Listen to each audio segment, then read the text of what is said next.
Hello friends, welcome है आप सभी का आपके इस कृष्णा आर्ट्स एजुकेशन चैनल में, जो केवल और केवल बोर्ड एग्ज़ाम की तैयारी करवाने के लिए बनी है। इसलिए इस चैनल को आपने अभी तक सब्सक्राइब नहीं किया तो इस चैनल को सब्सक्राइब कर दें और साइड के बेल नोटिफिकेशन को प्रेस कर दें, ताकि हमारी वीडियो का लेटेस्ट नोटिफिकेशन आप तक सबसे पहले पहुँच सके। और अगर आप हमारे इस यूट्यूब चैनल पर नए हैं तो आप टेलीग्राम चैनल में भी ज्वाइन हो जाएँ। टेलीग्राम चैनल का लिंक डिस्क्रिप्शन में दिया हुआ है, क्योंकि इस चैनल का जो भी स्टडी मटेरियल आपको प्रोवाइड किया जाएगा वो टेलीग्राम चैनल के माध्यम से किया जाएगा।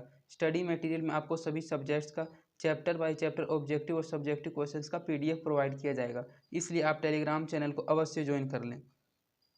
तो चलिए इस वीडियो में आगे की ओर बढ़ते हैं। इसमें हम आपको कक्षा 10 का विज्ञान, जो विज्ञान का एक भाग है जीव विज्ञान बायोलॉजी, उसका पहला पार्ट जैव प्रक्रम बायोलॉजिकल प्रोसेस का सब्जेक्टिव क्वेश्चंस करवाने वाले हैं। यह वीडियो इस चैप्टर का सेकंड पार्ट है और इसमें हम आपके साथ 19 से लेकर 36 तक के सब्जेक्टिव क्वेश्चंस को कवर करने वाले हैं। और अगर आपने इसका फर्स्ट पार्ट वाला वीडियो नहीं देखा है तो आप बायोलॉजी सब्जेक्टिव क्वेश्चंस के प्लेलिस्ट में जाकर इसका फर्स्ट पार्ट वाला भी वीडियो देख सकते हैं। तो चलिए इसमें आगे की ओर बढ़ते हैं। इसके अनुसार हमारा पहला क्वेश्चन है, हमारे अमाशय में अम्ल की भूमिका क्या है। जो हमारा अमाशय है उसमें अम्ल की भूमिका क्या है, यह क्वेश्चन है। तो सभी से पहले हम आपको एक बता दें कि अगर आप किसी भी क्वेश्चन का आंसर लिखते हैं तो इस लाइन को आप जरूर लिख दीजिएगा। इससे थोड़ा जो आपका आंसर होगा वो थोड़ा लॉन्ग हो जाएगा और पढ़ने वाले को थोड़ा अट्रैक्टिव लगेगा कि जो हमारे अमाशय में अम्ल की भूमिका निम्नलिखित है। क्वेश्चन को ही आपको लिखना है और उसके आगे लिख देना निम्नलिखित है। हमारे अमाशय में अम्ल की भूमिका निम्नलिखित है।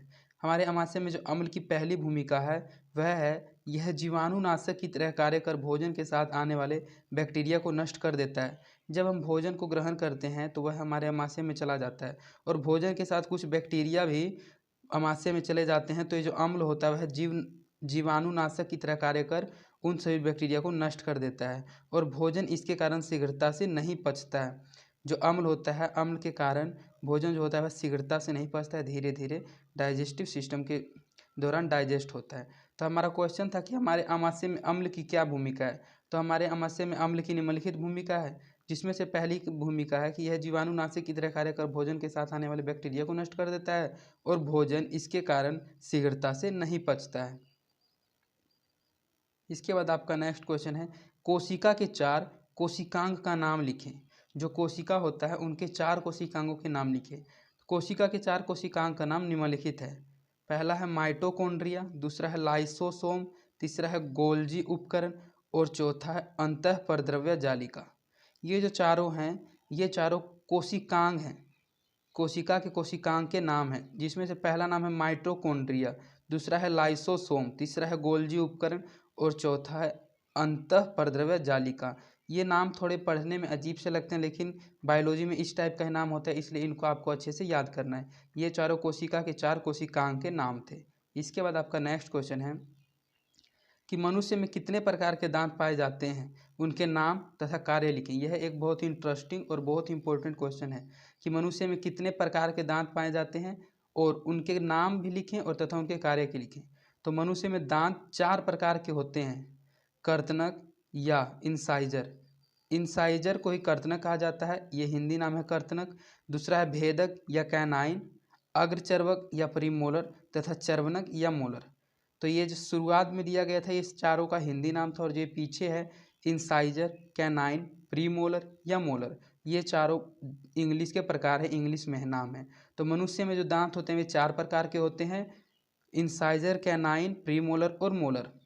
कर्तनक जो होता है वो काटने वाला काम करता है, उसको दांत कहते हैं। भेदक चीरने या फाड़ने वाला दांत होता है। अग्रचर्वक एवं चर्वनक को चबाने का काम करता है एवं पीसने वाला दांत कहा जाता है। तो चारों दांत का काम में आपको बताया गया कि सबसे पहले तो मनुष्य में दांत 4 प्रकार के पाए जाते हैं। पहला कर्तनक या इंसाइजर, दूसरा भेदक या कैनाइन, तीसरा अग्रचर्वनक या परिमोलर तथा चर्वनक या मोलर। तो कर्तनक को काटने वाला दांत कहते हैं, भेदक को चीरने या फाड़ने वाला दांत कहते हैं और अग्रचर्वनक एवं चर्वनक को, इन दोनों को चबाने एवं पीसने वाला दांत कहा जाता है। अर्थात इन चारों का ये काम बताया गया है कि कौन काटता है, कौन भोजन को पीसता है और कौन चबाता है। यही भोजन चारों दांत के प्रकार थे। इसके बाद आपका नेक्स्ट क्वेश्चन है कि उत्सर्जी पदार्थों के निष्कासन हेतु पौधों द्वारा उपयुक्त विधियों का नाम लिखें। जो उत्सर्जित पदार्थों का निष्कासन पौधों के द्वारा होता है उसके द्वारा उपयुक्त विधियों का नाम लिखें। तो पौधों में उत्सर्जन के लिए जंतुओं की तुलना में कोई विशिष्ट अंग प्रयोजन नहीं है। जिस प्रकार जंतुओं में एक विशिष्ट अंग उत्सर्जन के लिए बना हुआ होता है, वैसा कोई अंग पौधों में उत्सर्जन के लिए नहीं होता है। पौधे भिन्न भिन्न तरीके से उत्सर्जित पदार्थ को निष्कासित करते हैं। पत्तियों के रंध्रों एवं तनों के वातरंध्रों द्वारा विसरण की प्रक्रिया से सीओ को निष्कासित करते हैं। आवश्यकता से अधिक जल वाष्प उत्सर्जन द्वारा उत्सर्जित होता है और कुछ उत्सर्जित पदार्थ पत्तियों एवं सालों में संचित रहते हैं, जो निश्चित समय अंतराल पर निष्कासित होते हैं। तो जो पौधों में निष्कासन होता है उसको अलग अलग ढंग से किया जाता है। जिस प्रकार सीओ का निष्कासन किया जाता है पत्तियों एवं रंध्रों के द्वारा, और अगर उनमें आवश्यकता से अधिक जल हो जाता है तो वह वाष्प उत्सर्जन के द्वारा उत्सर्जित होता है, और कुछ उत्सर्जित पदार्थ पत्तियों एवं सालों में संचित रह जाते हैं, जो निश्चित समय अंतराल पर स्वयं ही निष्कासित होते हैं। इसके बाद आपका नेक्स्ट क्वेश्चन है, हमारे शरीर में वसा का पाचन कैसे होता है। जो हमारा शरीर होता है उसमें फैट का डाइजेशन कैसे होता है, यह प्रक्रम कहाँ होता है, और यह जो प्रक्रम यह प्रोसेस है, यह प्रोसेस हमारे शरीर में कहाँ होता है। तो हमारे शरीर में वसा का पाचन आहार नाल की क्षुद्रांत में होता है। यकृत से निकलने वाला क्षारीय पित्रस आए हुए भोजन के साथ मिलकर उसकी अम्लीयता को निष्क्रिय करके उसे क्षारीय बना देता है, जिसकी इसी प्रकृति पर अज्ञानासिक रस सक्रियता से कार्य करता है। पितरस वसा को सूक्ष्म कणों में तोड़ देता है। जो यकृत से पितरस आता है वह वसा को सूक्ष्म बिल्कुल छोटे छोटे कणों में तोड़ देता है। इस क्रिया को इमल्सीकरण क्रिया कहते हैं। लाइपेज एंजाइम जो कि अगन्यसिक रस में पाया जाता है इमल्सिफाइड वसा को वसीय अम्ल एवं ग्लिसरॉल में परिवर्तित कर देता है। जो इमल्सिफाइड वसा होता है उसको वह वसीय अम्ल तथा ग्लिसरॉल में परिवर्तित कर देता है।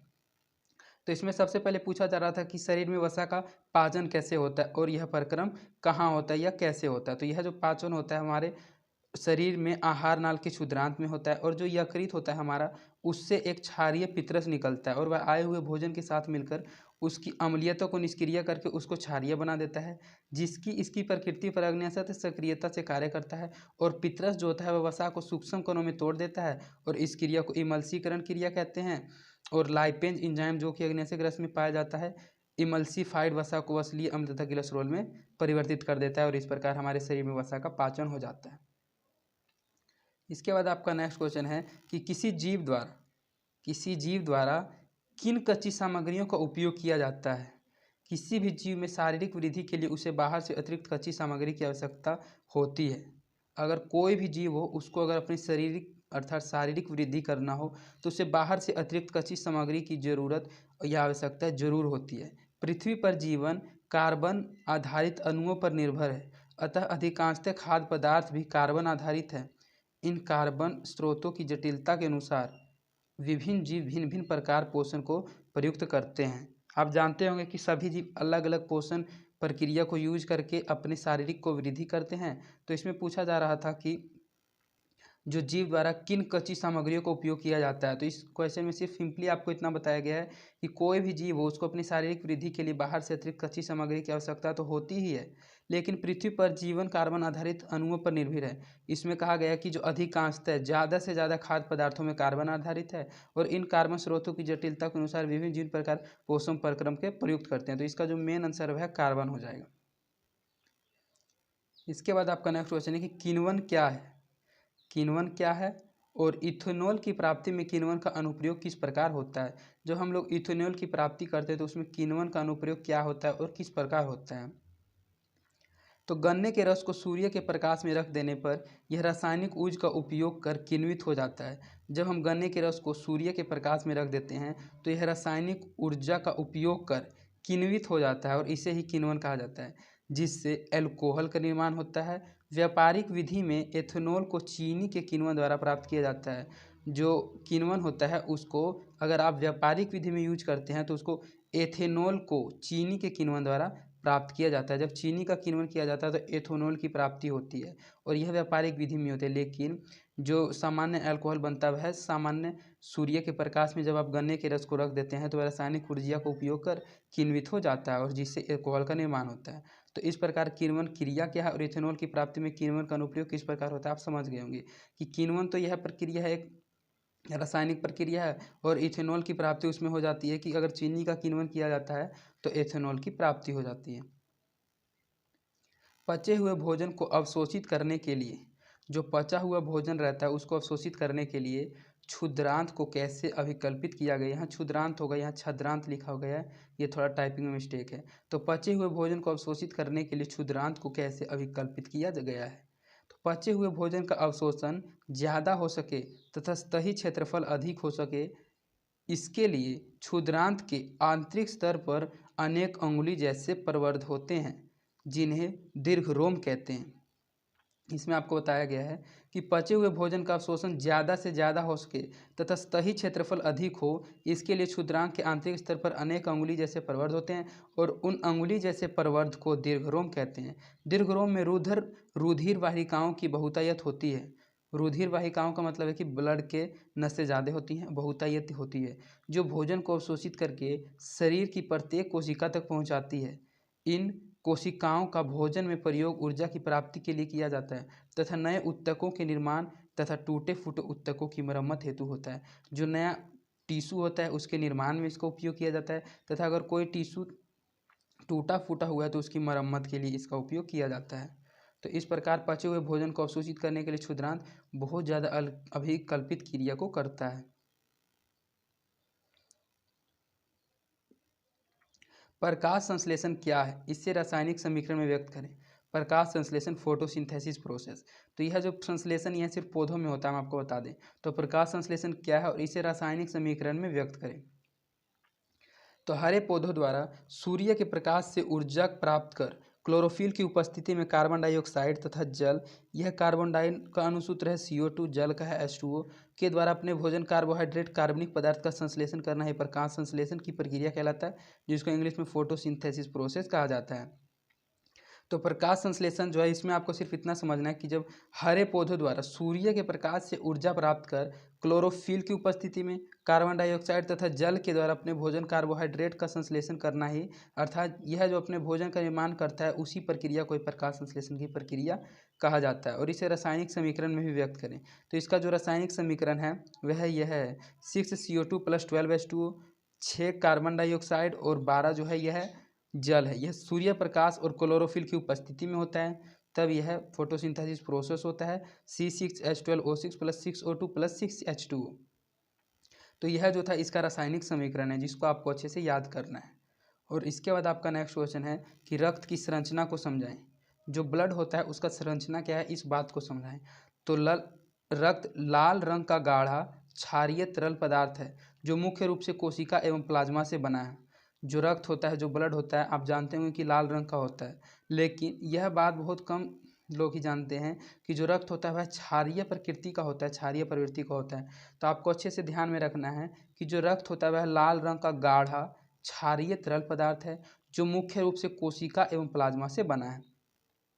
रक्त कोशिका 3 प्रकार की होती है, लाल रक्त कोशिका, श्वेत रक्त कोशिका एवं पट्टिकाणु। जो कोशिका होती है वह 3 प्रकार की होती है रक्त कोशिका।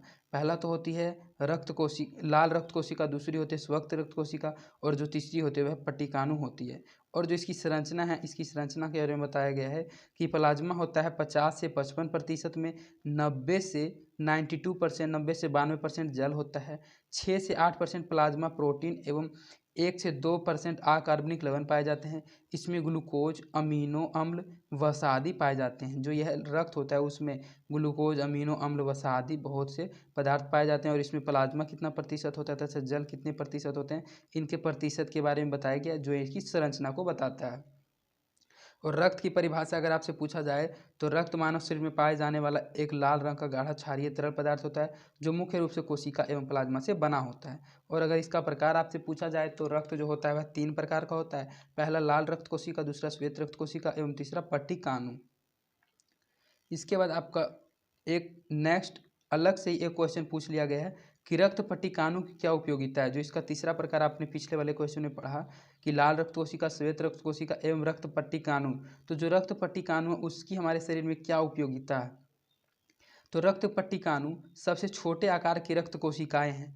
जो रक्त पट्टिकाणु होता है वह हमारे शरीर में पाए जाने वाले सबसे छोटे आकार की रक्त कोशिका है। इसे विषाणु या थ्रोम्बोसाइट्स भी कहते हैं। ये अस्थि मज्जा के मैगारियोसाइटिस द्वारा निर्मित होते हैं। ये रक्त को थक्का बनाने में मदद करते हैं। यह एक प्रकार का ऑब्जेक्टिव क्वेश्चन भी आपसे पूछा जा रहा है कि पूछा जा सकता है कि रक्त को थक्का बनाने में कौन मदद करता है, तो रक्त को थक्का बनाने में रक्त पट्टिकाणु के द्वारा, इसकी मदद के द्वारा बनाया जाता है।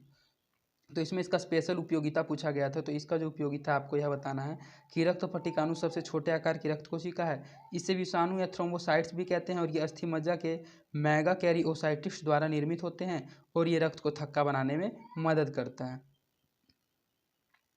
इसके बाद आपका एक पोषण से रिलेटेड क्वेश्चन है, जिससे पहले आपने फर्स्ट पार्ट वाले वीडियो में पढ़ा था कि पर पोषण क्या है, स्व पोषण क्या है। उसी प्रकार एक पोषण के बारे में आप इसमें पढ़ने जा रहे हैं कि मृतजीवी पोषण क्या है।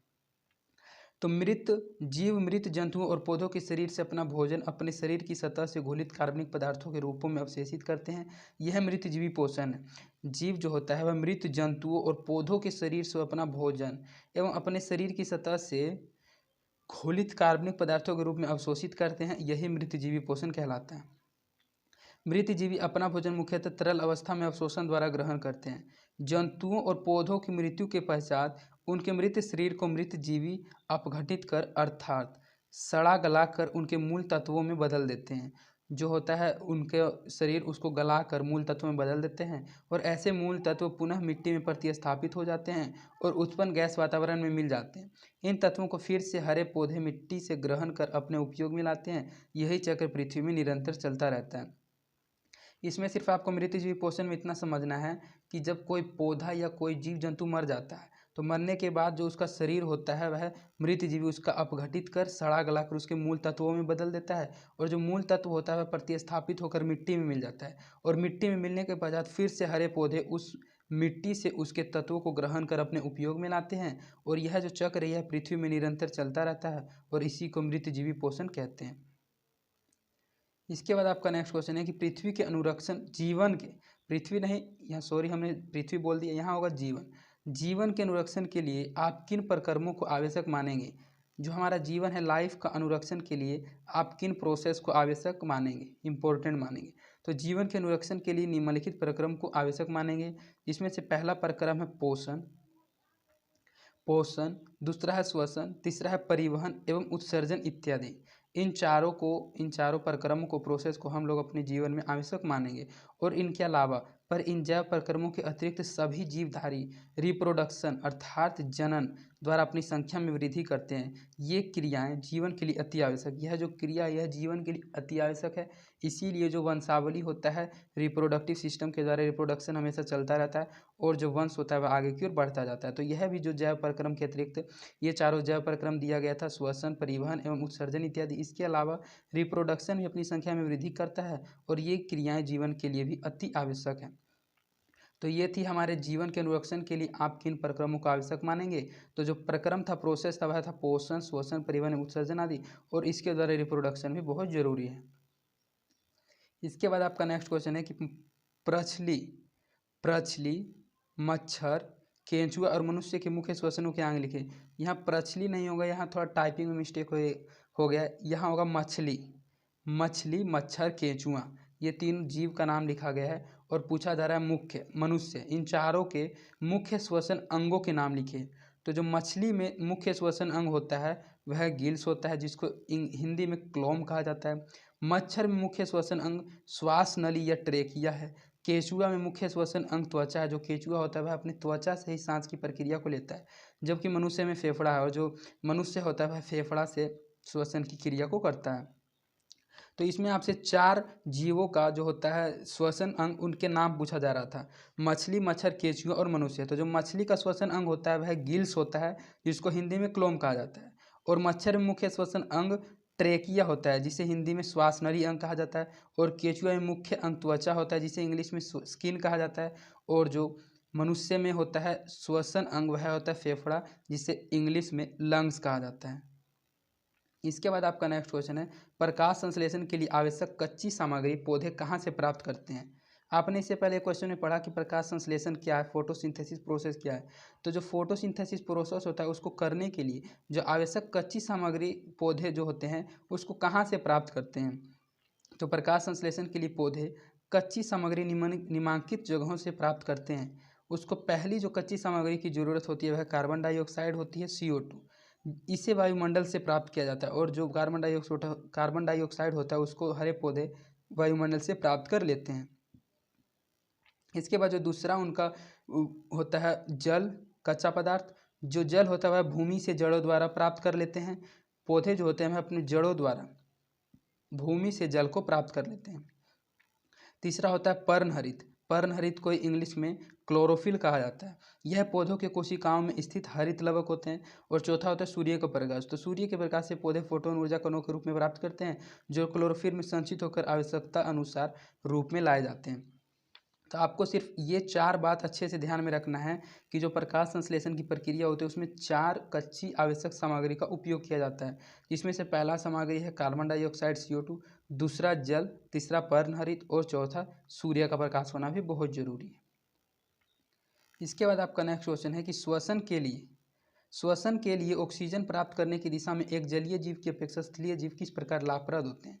ये क्वेश्चन लगता है आपका रिपीट हो गया। ये क्वेश्चन हमने फर्स्ट पार्ट वाले वीडियो में पढ़ाया था कि इस क्वेश्चन में आपसे सिर्फ इतना पूछा जा रहा है कि जो जीव जल में रहता है और एक जीव स्थलीय जीव में रहता है, तो जो स्थल पर रहता है जीव, उसका जो जीवन होता है वह श्वसन में ऑक्सीजन को प्राप्त करता है। तो जो श्वसन के लिए ऑक्सीजन प्राप्त करता है उसकी दिशा में जलीय जीव की अपेक्षा वह अधिक फायदेमंद या अधिक लाभप्रद किस प्रकार होता है। तो इसके आंसर में आपने पढ़ा था कि जो जल होता है उसमें ऑक्सीजन काफ़ी कम घुलित होते हैं, जबकि अधिक जैव ऊर्जा के उत्पादन के लिए अधिक ऑक्सीजन की आवश्यकता होती है। इसलिए जलीय जीव मछलियाँ सर्वप्रथम मुख के द्वारा घुलित ऑक्सीजन को लेती हैं तथा विमान के द्वारा क्लोम की कोशिकाओं में अवशोषित कर लेती है, जबकि स्थलीय जीव जो होता है वह फेफड़ा के द्वारा आसानी से ऑक्सीजन को ले पाते हैं। तो इसमें बताया जा रहा है कि जो जल में होते हैं जलीय जीव, मुख्य जलीय जीव होता है मछलियाँ। तो जो मछलियाँ होता है सबसे पहले तो वह जो जल में घुला हुआ ऑक्सीजन रहता है उसको अपने मुख के द्वारा अर्थात मुँह से ले लेते हैं, और जब उसकी समाप्ति हो जाती है उस ऑक्सीजन की, तब वह अपना क्लोम, जिसको इंग्लिश में हमने आपको बताया था गिल्स, तो वह विमान के द्वारा अर्थात छलांग मारकर पानी से बाहर निकालकर क्लोम अर्थात गिल्स की कोशिकाओं से फिर गिल्स से वह ऑक्सीजन को लेता है बाहर से। और जो स्थलीय जीव होता है वह उसके लिए तो ऑक्सीजन लेना बहुत ही आसानी होता है, क्योंकि वह अपने फेफड़ों के द्वारा वायुमंडल में उपस्थित ऑक्सीजन को बहुत ही आसानी से ले पाता है। इसलिए जलीय जीव की अपेक्षा स्थलीय जीव ऑक्सीजन की क्रिया करने के लिए लाभप्रद होता है। इसके बाद आपका नेक्स्ट क्वेश्चन है कि पौधों में गैसों का आदान प्रदान कैसे होता है। जो पौधे होते हैं उसमें गैसों का आदान प्रदान कैसे होता है।